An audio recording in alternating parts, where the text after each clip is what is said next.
Labą dieną, mėly aštuntokai. Mano vardas yra Simona ir aš dirbu čia jaunimo centre Babilonas. Pilnas pavadinimas jaunimo centro yra neformalaus ugdymo jaunimo centras Babilonas. Turbūt esate girdėję bent jau, kas yra neformalus ugdymas. Tam, kad suprastumėte, aš jums lengvai papasakosiu trumpai, kas yra neformalus ugdymas ir kuo jis skiriasi nuo to ugdymo, kurį mes turime mokykloje. Turime formalų ugdymą, tą, su kuriuo jūs kasdieną susidurėte mokyklose, pamokose, su mokytojais. Kitas yra neformalus ugdymas, kuriame visas principas vyksta būtent jūsų saviugda. Ne mane kas nors moko, o aš pats mokausi iš savo patirties, iš savo klaidų ir iš savo bandymų mokytis. Taigi, tai yra pagrindinis principas ir mūsų jaunimo centre Babilonas vyksta būtent neformalus ugdymas, kai ne mus kas nors moko, nėra mokytojo, bet mes patys su pagalba vadovų, tokių kaip aš pats mokusi iš savo klaidų ir patirties. Ką mes veikiame jaunimo centre Babilonas? Mes kviečiame visą laiką įvairias klases įvairiausių Lietuvos mokyklų, įvairiausių amžiaus ir iš įvairiausių miestų jaunus žmonės. Tiek mažačiukus, tiek vyresnius ir pačius vyriausius 11-okus. 12-okam paliekam ruoštis egzaminam. Taigi, pas mus ateina klasės ir tai klasės būna, kuriuose pilna įvairiausių žmonių su įvairiausiais pomėgiais. Dažniausiai mes galvojame apie tai, kad susirenka į vieną grupę tų pačių pomėgių ir tų pačių norų žmonės. Dažniausiai mes pratę, kad po pamokų mes susitinkime su tais žmonėm, kurie yra bendrų pomėgių. Tai yra tie, kas mėgsta muziką, su tais, kurie mėgsta muziką, tie, kas mėgsta sportą, su tais, kurie mėgsta sportą ir jie kartu sportuoja, tie, kurie mėgsta kompiuterinius žaidimus, jie kartu žaidžia kompiuterinius žaidimus, tie, kurie mėgsta rašyti, filmuoti, montuoti ir įvairiausius dalykus daryti, jie kooperuojasi su tais žmonėmis, kurie taip pat turi tos pačius pomėgius. Bet mes kartais susidurime su tokiamis situacijomis, kai mes esame grupėje su žmonėmis, kurie iš esmės kitokie negu mes. Jeigu aš mėgstu muziką, kažkas galbūt jos visiškai nemėgsta ir mėgsta sportą. Jeigu aš mėgstu skaityti, kažkas galbūt visiškai nemėgsta skaityti ir absoliučiai nieko nežino apie literatūrą, gali būti visai. Kaip su tokiais žmonėm bendrauti ir kaip kartu būti? Ir tikrai, man atrodo, kad tavo klasė yra tokių žmonių, su kuriais galbūt tu, jeigu norėtum, tai galbūt ir nebūtum. Bet juk mes esame ir visą gyvenimą mes būsime grupėse, kur yra galbūt tokių žmonių, su kuriais šiaip gal ir nebūtume. Bet nuo to mes nepabėgsime.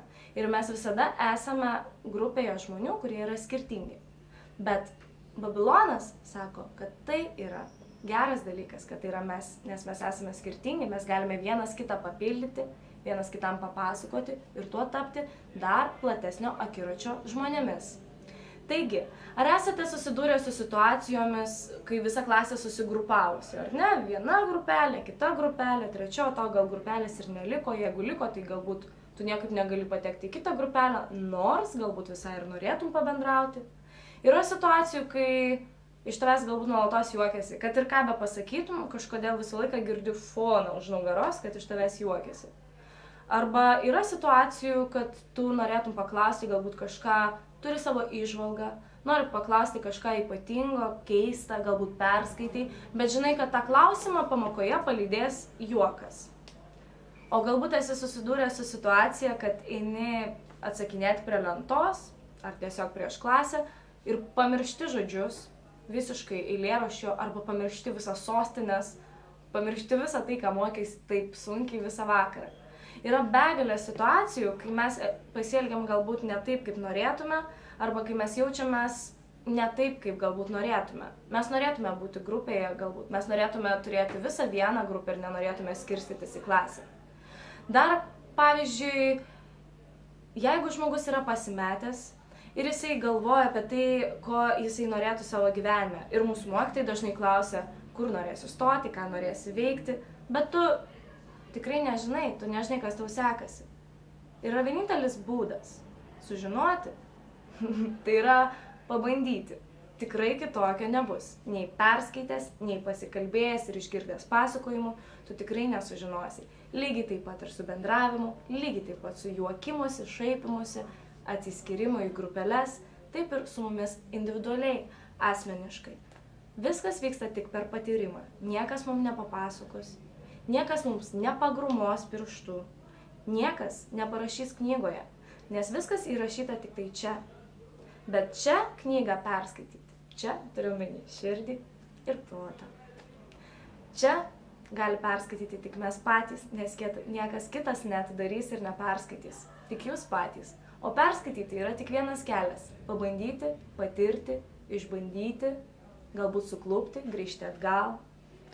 O kaip jūs galite tai padaryti? Tai yra iš tiesų geras būdas mokytis per savo patirtį, apie tai, kaip ir minėjau pradžioje, neformalaus ugdymo metodika.